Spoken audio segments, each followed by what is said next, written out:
조국에 대해서 내가 충고하겠다.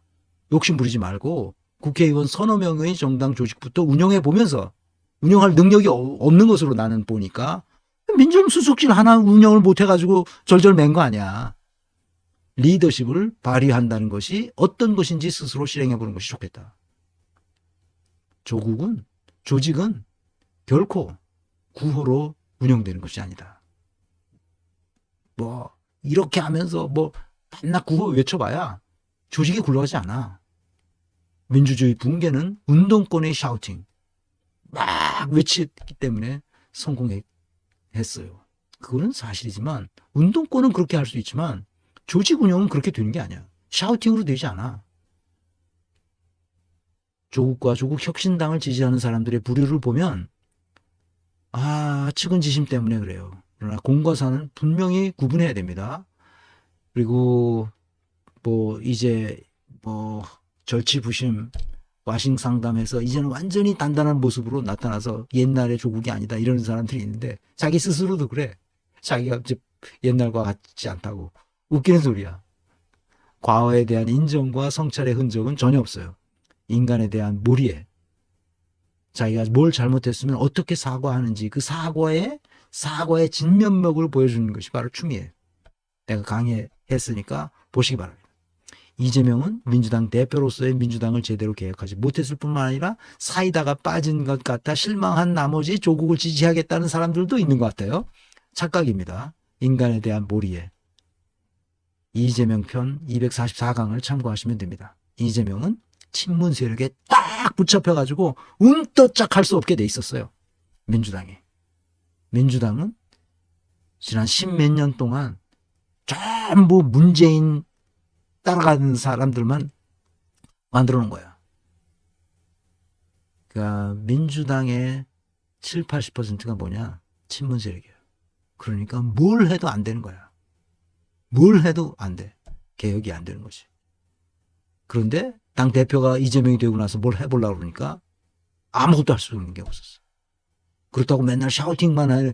지금 조국처럼 샤우팅해서 말만 해가지고 저거 다 헛방인데 그렇게 할 수 없죠. 당 대표가. 할 수 있는 게 없는데. 이낙연이 퍼뜨린 소위 대장동 의혹 사건 등으로 뭔가 죄가가 있을 것으로 예상해. 죄가 없어. 죄가 있으면 벌써 가루가 돼 있거나 벌써 감방에 가 있겠지. 만약 죄가가 있었다면 이재명은 검찰에 의해서 가루가 돼 있을 거예요. 조국 혁신당은 새롭고 신선하고 개혁할 것 같다. 웃기는 얘기입니다. 새 정치를 주장하던 안철수의 국민의당도 처음에는 그랬어요. 위 사항 중에 한두 가지 또는 모든 사항에 해당한다고 볼 수도 있는데 조국의 과거에 관한 진실을 확인하는 노력이 필요합니다. 그래서 이 강의를 계속하는 거예요. 마지막에 쇼츠를 어떤 분이 내 강의를 쇼츠로 만들어서 올리신 분이 있더라고요. 그래서 내 귀에 들어와서 뭔가 하고 봤더니 옛날 강의를 그대로 올리신 분인데 한번 들어봅시다. 어둠에 빠져드는 이유. 이 국힘당 애들뿐만 아니라 조국, 문재인 이런 애들이 다 아무것도 안 하면서 오로지 빠가사리처럼 빠각빠각 대기만 하는 이 사람들, 이 어둠에 빠져있는 이 사람들 왜 그런지를 보겠습니다. 윤석열과 김건희 스스로 붕괴했습니다. 거짓말로 붕괴하죠. 이낙연도 마찬가지입니다. 스스로 붕괴했죠. 한동훈도 스스로 자기 발등을 찍고 있어요. 이들이 어둠의 세계로 빠져드는 이유가 뭔지 마지막으로 정리해 보겠습니다. 결론은 거짓말입니다. 거짓말의 철퇴를 가하지 않자 이 사회는 모두 거짓말과 속임수로 난무하고 있습니다. 속임수가 난무하는 사회에서 우리가 어떻게 살아갈 수 있습니까? 작은 거짓말이든 큰 거짓말이든 거짓말한 사람들에게는 상종하지 않는 우리의 한국적 문화를 만들어가야 돼요. 그래야 우리가 선진국이 될 수 있고 인류 문명을 이끌 수 있는 나라로 우뚝 설 수가 있습니다. 다시는 거짓말하지 못하도록 만들어야 됩니다. 조금이라도 거짓말한 사람은 우리 사회에서 서로 보지 않는 걸로 그렇게 해야 됩니다. 그것이 어떤 거짓말이든지 상관없이. 부탁의 말씀드립니다. 늘 언제나 구독, 좋아요, 알림 설정, 댓글 이런 걸 꼭 남겨주시기를 부탁합니다. 그리고 널리 퍼날라서 모든 사람들이 조국이 어떤 사람인지를 큰 제목이라고 큰 인재가 될 거라고 생각하는 이런 사람들은 정신 차리라고 우리에게 필요한 것은 다시는 이런 사람이 정치판에 기웃거리지 못하도록 사전에 예방하고 정말 정치 철학과 정치적 비전이 뚜렷한 사람, 흔들리지 않는 사람, 그런 정치인으로 선출할 수 있도록 그렇게 해야 됩니다. 그래서 우리가 이 공부가 필요한 거고, 그래서 제가 늘 강조하지만 우리나라가 동북아에서 스위스와 독일을 능가하는 그런文明 국가로 우뚝 설 수 있도록 했으면 좋겠습니다. 그래서 건강한 민주주의는 제가 계속 마르고 닳도록 얘기하는 겁니다. 좀 배워야 됩니다. 이론이 필요 없다고 생각하는 사람은 정말 큰일입니다. 이론 때문에 우리가 이 문명이 여기까지 왔습니다.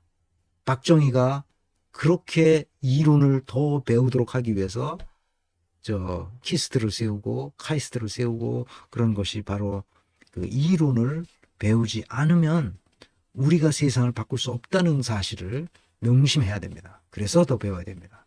더 많이 생각하고 더 많이 실천하는 시민들이 되도록 합시다. 행동하는 양심 깨어있는 시민의 조직된 힘이 우리 정치판을 바꾸고 우리 사회를 바꾸고 우리의 경제를 바꿀 수 있도록 그렇게 했으면 좋겠습니다. 이제 랩업 하겠습니다. 신호화송. 이론을 무시하는 민족에겐 희망이 없습니다. 이론이 있기 때문에 우리는 분석할 수 있어요. 이론이 있기 때문에 조국이 어떤 사람이라는 것을 알 수 있게 됩니다. 과거를 무시하는 민족에겐 희망이 없습니다. 신호가 무엇인지, 소음이 무엇인지를 분별할 수 없는 민족에게는 발전이 없습니다. 그래서 이론을 공부하는 게 중요합니다. 조국은 이론도 없고 과거도 숨기고 있어요. 그래서 희망이 없다고 보는 겁니다. 조국의 있어빌리티에 속는 이유는 신원서판이라는 오래된 무의식적 판단 오류가 작동하기 때문입니다. 조국이 개입했던 사건의 과거와 현재를 비교 분석하여 표피적인 현상에 휘둘리지 않아야 합니다.